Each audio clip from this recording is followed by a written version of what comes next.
Every fall, families flock to the Tulare County Fairgrounds for the fun and food at the county fair. But what many don't know is it's where thousands of Japanese American families spent some of their darkest days. Following the attack on Pearl Harbor, Japanese Americans were ordered to leave their homes and the lives they knew behind. Over the span of about 6 months in 1942, about 5,000 people were ordered to report to what was known as the Tulare Assembly Center.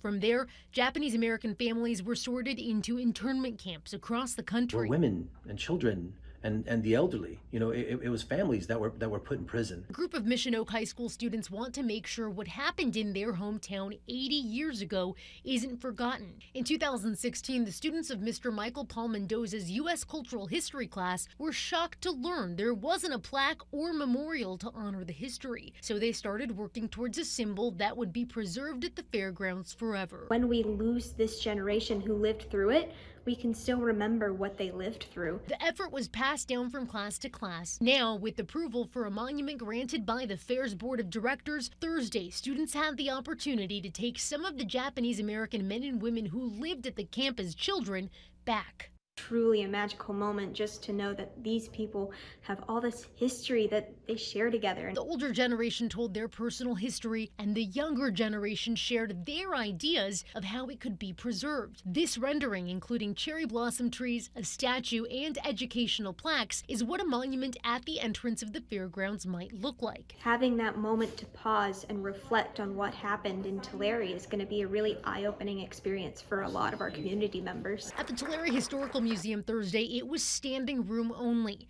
as community members gathered to hear from the internees. People cried. I mean, we cried because they didn't know when we were going to come back, if we were going to come back. Mr. Mendoza says the community is welcome to contribute their ideas to bring the monument to life. This is a kind of student project that is going to leave a legacy, not just in this town, but in this county, in this community, and in this state. Alyssa Flores, ABC30 Action News.